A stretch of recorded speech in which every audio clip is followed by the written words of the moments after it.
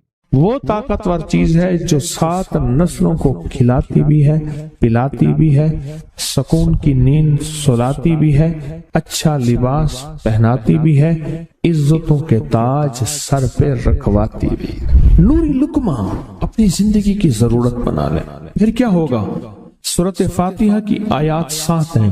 اللہ 7 آسمان اور 7 زمین کی جتنی بھی برکات ہیں، برکات من السماوات والارض، اللہ 7 آسمان اور 7 زمین کی ساری برکات اس کو عطا کر دے گا، اور لوگوں کو پتہ ہی نہیں ہوگا کہ یہ بندہ کتنا مالدار ہے، روحانیت کی طاقت اور روحانیت میں کتنا آگے ہے، کوئی پہچان بھی نہیں سکے گا کہ روحانیت میں یہ بندہ کتنا آگے ہے اور کتنا آگے سے آگے بڑھ گیا ہے، کسی کو علم بھی نہیں ہوگا۔ نوری لقمہ اپنی زندگی کی مجبوری بنا لے، اور نوری لقمہ اپنی زندگی کی ضرورت بنا لے، پھر دیکھیں کمالات۔ کیوں؟ فرمائے جو سارے قرآن میں ہے، جو سارے قرآن میں ہے، جو سارے قرآن میں ہے، آنکھیں کھل جائیں۔ یہ سورۃ فاتحہ نماز کھانے کے دوران پڑھنے والا یہ اہل نظر میں ہے، اس کی نظر وسیع ہو جاتی ہے، یہ اہل کشف ہوتے ہیں، ان کی دل کی آنکھیں کھل جاتی ہیں، یہ فرشتوں کو دیکھتے ہیں، یہ انسانوں کے دلوں میں جھانک لیتے ہیں، یہ کائنات کے راز پڑھ لیتے ہیں، کائنات کے راز پڑھ لیتے ہیں۔ یہ اللہ پاک ان کے سامنے جنات آنکھوں سے دکھاتا ہے، حتیٰ کہ یہاں تک کہ اللہ قبر کے راز بھی ان کے اوپر کھول دیتے ہیں۔ نوری لقمے کا اثر یہ ہے، دل کی آنکھیں کھل جاتی ہیں، دل کی آنکھیں کھل جاتی ہیں، دل کی آنکھیں کھل جاتی ہیں۔ یہ نور لقمے کی تاثیر ہے۔ چہرے کی آنکھیں تو سب کے پاس ہیں، دل کی آنکھیں سب کے پاس نہیں، دل کی آنکھیں سب کے پاس نہیں، چہرے کی آنکھیں سب کے پاس ہیں، دل کی آنکھیں سب کے پاس نہیں۔ نوری لقمے کی یہ تاثیر ہے کہ دل کی آنکھیں کھل جاتی ہیں، اور دل کی دنیا آباد، اور دل کی دنیا شاد، اور دل کا وہ بندہ بامراد بن جاتا ہے جو نوری لقمے اپنی زندگی میں شامل کرتا ہے۔ اور نوری لقمے سورۃ فاتحہ، اور کتنی بار؟ اچھا، یہ سورۃ فاتحہ بیماریوں کا علاج۔ صحابہ کرام فرماتے ہم جا رہے تھے، کوئی ایک سردار تھا، اس کو بچھو نے کاٹ لیا اور اس کو چیخ رہا تھا بیچارہ، فرمایا سانپ کا کاٹا سوئے، بچھو کا کاٹا روئے۔ میرے پاس ایک سانپ کا کاٹا آیا تھا، غنودگی میں تھا، وہ بہت غنودگی میں سے سوتا تھا، اور میں نے کہا اس کو سونے نہ دے، خیال نہ کیا انہوں نے، ادھر سے ہٹا تو بندہ ختم ہو گیا، سانپ کا کاٹا۔ ہمارے ایک والد صاحب رحمۃ اللہ علیہ کے تھے، ملک عبد الرحمن ڈوڈی، وہ لائے تھے، تو کہنے لگے اس بچھو کے کاٹے کا علاج، صحابہ کرام نے 7 بار سورۃ فاتحہ پڑھ کے اس پہ دم کر دیا اور وہ ٹھیک ہو گیا۔ اور میں جب سورۃ فاتحہ عرشوں سے زمین پہ آئی، نازل ہوئی، ایک گونج اٹھی، ایک آواز آئی، اور میں اللہ سے آج وہ چیز زمانے پہ زمین پہ نازل کی ہے جو اس سے پہلے کبھی آئی نہیں تھی، اور جو اس کے بعد کبھی آئے گی نہیں۔ اس سے پہلے کبھی آئی نہیں تھی، اس کے بعد کبھی آئے گی۔ اور جب سورۃ فاتحہ نازل ہوئی، شیطان رویا، پیٹا، اپنا سر پہ راکھ ڈالی اور اتنا شور کیا کہ کاش کہ یہ سورۃ فاتحہ آئی ہے، اور اگر آئی ہے تو واپس چلی جائے، اگر واپس نہیں گئی تو کسی کی زبان پہ نہ جائے، یعنی کوئی اس کو پڑھ نہ سکے، اگر پڑھے تو اس کا یقین نہ ملے۔ یقین سے پڑھنے والے کی دنیا بھی، آخرت بھی، رزق بھی، عزت بھی، صحت بھی، تونگری بھی، بادشاہت بھی، خوشیاں خوشحالیاں بھی یقین سے پڑھنے والے کو ملتی ہیں۔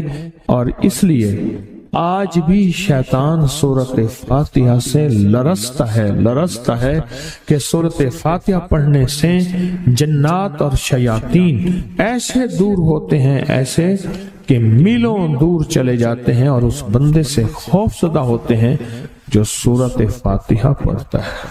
کھانے کے دوران اس کی حکمت کیا ہے؟ انسان کھانے کے دوران مشغول ہوتا ہے، کھانے کی لذتوں میں کھویا ہوا ہوتا ہے، اور اگر بھوک بہت زیادہ ہو بھوک بہت زیادہ ہو تو پھر تو ہوش نہیں ہوتا، پھر ہوش ہی نہیں ہوتا اگر بھوک بہت زیادہ ہو۔ اب اسی دوران جس طرح سنیں غور سے، بڑی میں عجیب بات بتا رہا ہوں، حضرت امام جعفر صادق سلام اللہ رضوان اللہ تعالی علیہ مجمعین اللہ کے ولی تھے، ولایت کے تاجدار تھے، سرداروں کے سردار تھے، اولیاء کے سردار تھے۔ میں بازار میں جاتے تھے، جا کے پھر واپس آ جاتے تھے، پھر جاتے کچھ نہیں خریدتے تھے۔ کسی نے پوچھا اب کیوں جاتے ہیں؟ فرمایا 2 وعدے لینے، کیا؟